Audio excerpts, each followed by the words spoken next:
Hi అండి. Blouse కటింగ్కి ఆది blouse, కత్తెర, మార్కర్, ఆమ్రౌన్ స్కేల్, టేప్, స్కేల్ వీటిని యూజ్ చేసుకుంటూ మనం బ్లౌజ్ కట్ చేద్దాం. ఫస్ట్ మనకు కావాల్సింది ఆది బ్లౌజ్ని అందరూ టేప్ పెట్టి ఇలా కొలుస్తారు కదా. ఇలా కొలిచి నడుం లూజ్ బట్టి అందరూ కొలతేస్తున్నారు. అలా కొలిస్తే చెస్ట్ ఫిట్టింగ్ అనేది నీట్గా రాదు ఫ్రెండ్స్. అందుకని ఇక్కడ స్టిచ్చింగ్ ఉంది కదా, ఇలా స్టిచ్చింగ్ని పట్టుకొని ఇలా హోల్డ్ చేసుకొని ఎగ్జాక్ట్లీ ఇలా పెట్టుకోండి. ఫస్ట్ అయితే మనం స్ట్రైట్గా ఒక లైన్ గీసుకుందాం. హెచ్చు తక్కువలు ఉంటే తీసేసుకుందాం. నెక్స్ట్ ఒక 1/2 ఇంచు ఖర్చులకు తీసుకుందాం. తీసుకొని ఇట్లా నడుం లూజ్ ఇలా పట్టుకున్నాం కదా, ఇలా పట్టుకోండి. ఇలా పట్టుకొని నడుం లూజ్ అనేది ఇలా తీసుకుందాం. ఇలా తీసుకోవడం వల్ల మీకు చెస్ట్ లూజ్ అనేది కరెక్ట్గా వస్తుంది. నెక్స్ట్ వచ్చేసి చూడండి, ఇక్కడ నెక్ లూజ్, నెక్ కొలత కూడా ఇలా తీసుకొని కొంచెం పైకి పెట్టుకోవాలి ఖర్చులకి. ఇప్పుడు ఇక్కడ మనం ఈ మార్క్ చేసుకున్నాం కదా, మార్క్ చేసుకున్నాక 1 ఇంచ్ అనేది ఖర్చులకి తీసుకోండి. దాన్ని ఏమంటే డాట్కి 2 ఇంచెస్ అనేది ఖర్చులకి తీసుకుందాం. నెక్స్ట్ బ్లౌజ్ పొడవు అనేది ఎగ్జాక్ట్లీ చూడండి ఫ్రెండ్స్, ఇట్లా డాట్ ఉంది కదా, డాట్ మిడ్ పాయింట్ ఈ రెండు పట్టుకోవాలి. ఈ రెండు పట్టుకొని మనం ఇలా పెట్టేసుకోండి. స్ట్రైట్గా ఒక మార్క్ వేసుకొని ఒక 1/2 ఇంచ్ ఖర్చులకి పైకి వేసుకుందాం. యాజ్ ఇట్ ఈజ్ ఇక్కడ కూడా అంతే, ఇలా వేసుకొని ఇలా వేసేసుకుందాం. చూసారు కదా, మనకి పొడవు వచ్చేసింది, నడుం లూజు వచ్చేసింది.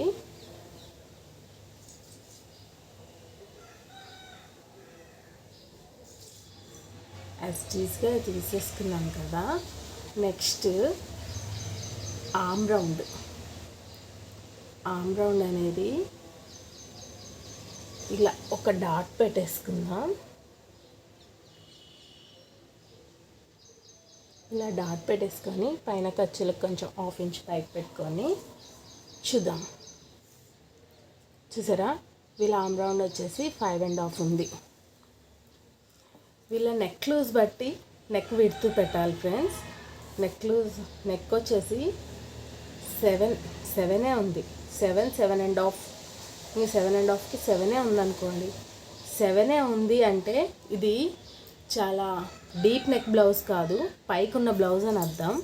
పైకి బ్లౌజ్ ఉన్నప్పుడు ఏం చేయాలంటే 3 ఇంచెస్ నెక్ పెట్టుకోవాలి. డీప్ నెక్ బ్లౌజ్ అయితేనే 2.5 ఇంచెస్ పెట్టాలి. లేదంటే డీప్ నెక్ కాకపోతే 3 ఇంచెస్ నెక్ పెట్టండి. నెక్స్ట్ వచ్చేసి వీళ్ళ షోల్డర్ ఎంత ఉందో ఇలా కొలుచుకోండి. ఇలా పెట్టేసేసి షోల్డర్ కొలత అటు కొంచెం అవతలకి పెట్టాలి ఖర్చులకి, ఇటు యువతలకి కొంచెం 1/2 ఇంచు మందం ఖర్చులకి పెట్టాలి. పెట్టేసేసి ఇక్కడ వీళ్ళ ఆమ్ రౌండ్ వచ్చేసేసి దగ్గర 5.5 6కి మధ్యలో ఉంది కాబట్టి 5.5 పెడుతున్నాను. ఇక్కడ కూడా 5.5 పెట్టేసిద్దాం. 5.5 పెట్టేసేసి ఇక్కడ మనం ఎంత వచ్చింది చూడండి, 6 వచ్చింది అనుకోండి. అదే 6 ఇక్కడ మార్క్ చేసుకొని ఇక్కడ ఖాయం చేసుకోండి. ఖాయం చేశాక స్కేల్ పెట్టి ఒకటి ఆమ్ రౌండ్కి ఇలా గీసేసుకుందాం. ఇది ఆమ్ రౌండ్ వచ్చేసింది కదా. చెస్ట్ లూజ్ వచ్చేసి మనం ఇక్కడ ఎంత తీసుకున్నాం, ఇలా పెట్టి చూస్తే 8.5 వచ్చింది.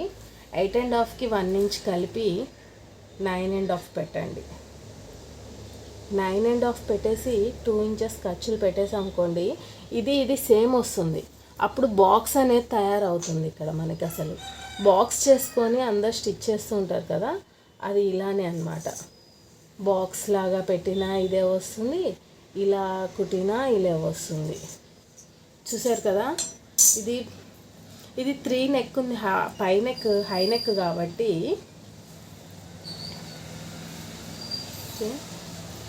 7 ఇంచెస్కి ఖాయం చేసుకున్నాం కదా. సో 7 ఇంచెస్ ఖాయం చేసాం కాబట్టి ఇది కరెక్ట్ లైన్. ఇక్కడ 3 ఇంచెస్ పెట్టుకోండి. డీప్ నెక్ బ్లౌజ్ అయితేనే పైన 2.5 కింద 3, కానీ ఇది డీప్ నెక్ బ్లౌజ్ కాదు కాబట్టి పైన 3 తీసుకోండి, కింద 3 తీసుకోండి.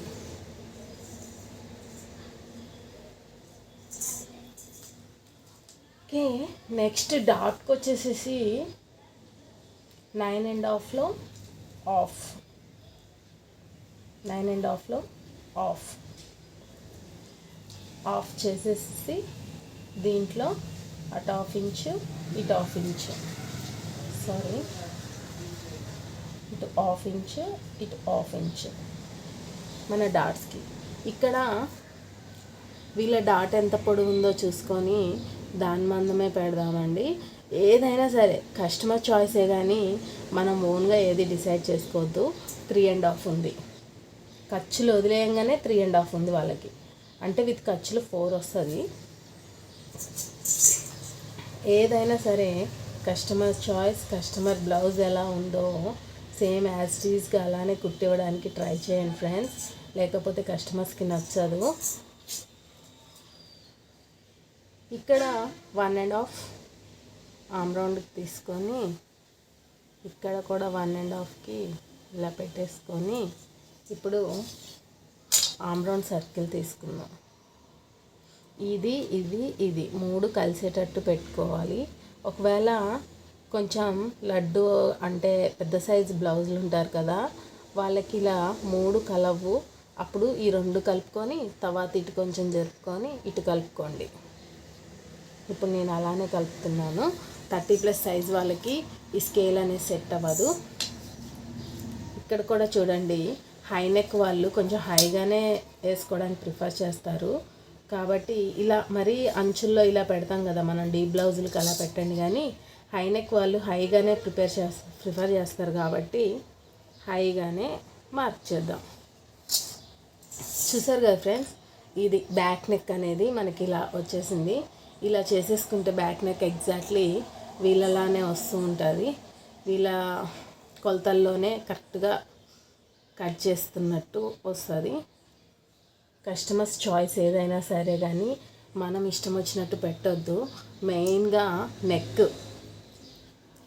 డీప్ దించేస్తే కస్టమర్స్కి అనేది నచ్చదు. కొంచెం ఇది ఖర్చుల్లోకి వెళ్ళిపోద్ది ఇట్లా హోల్డింగ్ మార్కేసి పెడితే. సో ఎగ్జాక్ట్లీ వచ్చింది మనకి. ఇప్పుడు దీన్ని ఇలా కట్ చేసేసుకుందాం.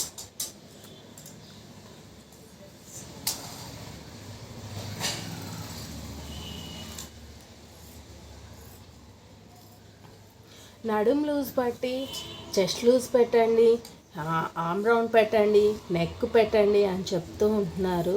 నేను యూట్యూబ్లో చూసి నేర్చుకున్నాను కదా, నేను అలానే కట్ చేసి అలానే కుడితే చాలా వరకు నాకు అంటే బ్లౌజ్ మనం కుడితే బాగుంది అన్న వాళ్ళు ఉంటారు, బాగాలేదు అని చెప్పేటోళ్ళు ఉంటారు. బాగాలేదు అని చెప్పినా తీసుకోవాలి, బాగుంది అని చెప్పినా తీసుకోవాలి మనం. కానీ బాగుందని చెప్పినప్పుడు వచ్చే సాటిస్ఫాక్షన్ ఎంత బాగుంటుందో, బాగాలేదు అని చెప్పినప్పుడు వచ్చే డిసప్పాయింట్ కూడా అట్లానే ఉంటుంది. ఆ డిసప్పాయింట్ని మనం ఓర్చుకునేటట్టు అయితేనే బయట వాళ్ళ కస్టమర్స్ బ్లౌజులు తీసుకోవాలి ఫ్రెండ్స్. కానీ ఒక్కటి పోయినా కానీ ఖచ్చితంగా మళ్ళీ మనం అంటే పర్ఫెక్ట్ అయిపోతాం, ఖచ్చితంగా పర్ఫెక్ట్ అయిపోతాం. ఒక్కటి కూడా పోదు ఈ మెథడ్లో కట్ చేస్తే. ఆల్మోస్ట్ హై చెస్ట్ వాళ్ళు ఉన్న వాళ్ళకే కొంచెం ఆ నడుం లూజ్ బట్టి కట్ చేసుకోండి అని చెప్తారు చూసారా, అవి పోతాయి. ఈ మెథడ్లో కట్ చేస్తే హై చెస్ట్ కాదు కదా, ఎలాంటి చెస్ట్ లూజ్ అయినా సరే పర్ఫెక్ట్గా సెట్ అయిపోద్ది. నేను యూట్యూబ్లో చూసి నేర్చుకున్నాను కదా, యూట్యూబ్లో నేను ఎన్నో తిప్పలు పడ్డాను. అలాంటి తిప్పలన్నీ మీరు పడకూడదు అనేసి నేను